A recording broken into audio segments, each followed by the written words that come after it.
Até 10? Tem um que já levantou a mão 8 vezes ali. Legal. Até 15? Até 20? Mais de 20? Vocês não podem ter filho de mais de 20 anos, gente. Como assim? Eu também tenho uma filha de mais de 20 anos. A minha filha tem 21. Esse pessoal dos filhos de mais de 20, lembram deles quando eu era pequenininho lá em Barbacena, no berço? Hã? Há aspectos genéticos como o temperamento que são, sim, herdados.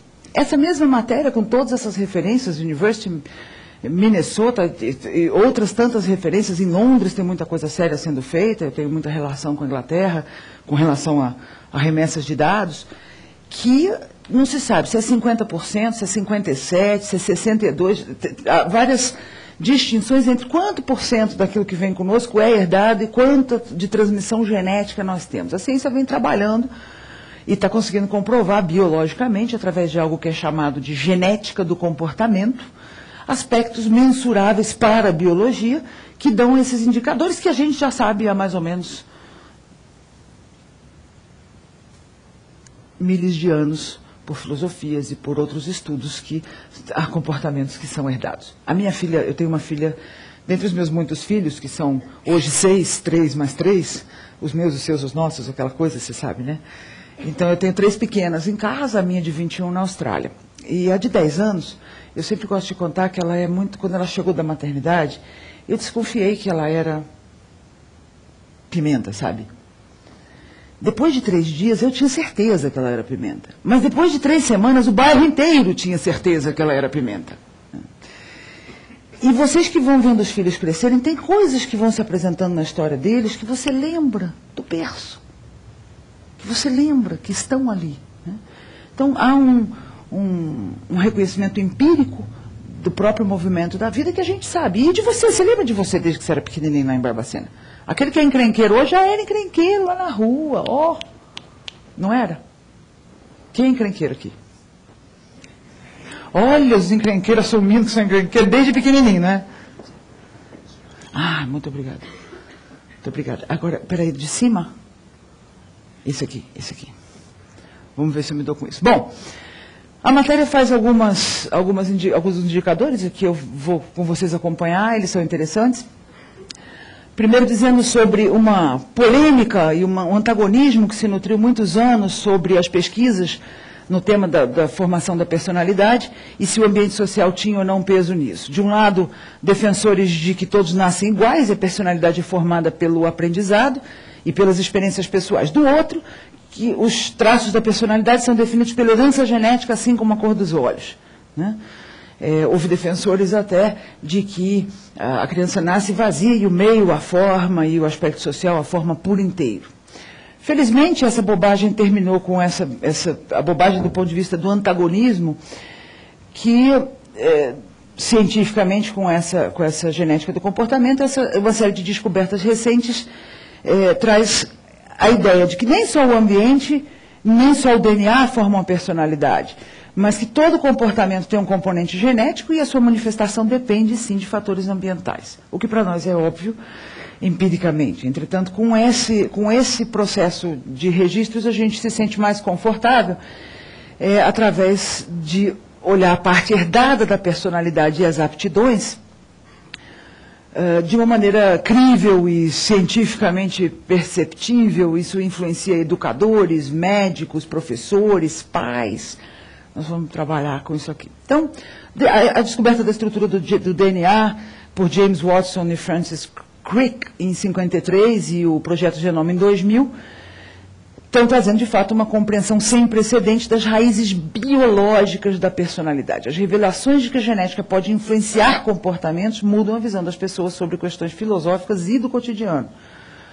A ideia de que os bebês, por exemplo, vêm ao mundo sem características inatas multiplica a angústia dos pais que dão aos filhos uma educação adequada e eles não correspondem às suas expectativas. Na verdade, muitas coisas não dependem dos pais e sim da natureza. Isso é uma menção de Steven Pinker. E, por fim, o biólogo Richard Dawkins, de Oxford, autor de Gene Egoísta, vai além. A genética do comportamento mudará muita coisa. Se partimos do pressuposto de que nossa mente é regida por algo além dos conceitos éticos e morais aprendidos, Como punir um assassino? E aí ele diz, quando um computador não funciona, em vez de puni-lo, nós o consertamos.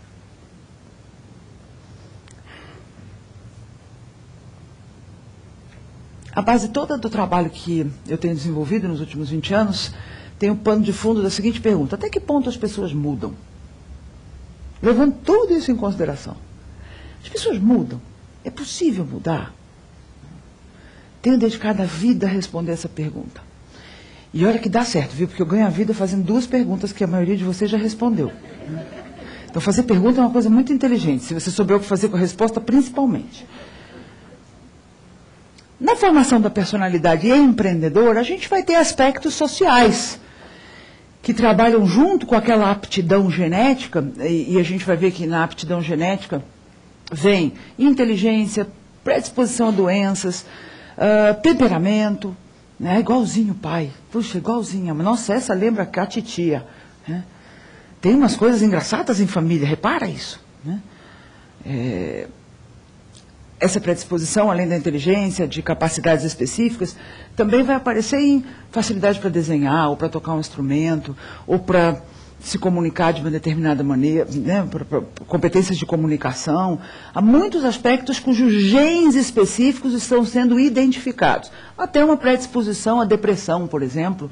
Tem lá um determinado tipo de gene que dificulta a leitura da serotonina, que é um neurotransmissor que dá satisfação, o sentimento de satisfação. Então, quem tem aquele gene que é um gene da confusão, não consegue ler direito a serotonina, serotonina, não consegue se sentir tão bem, ou talvez tenha mais predisposição aos sentimentos depressivos e tal.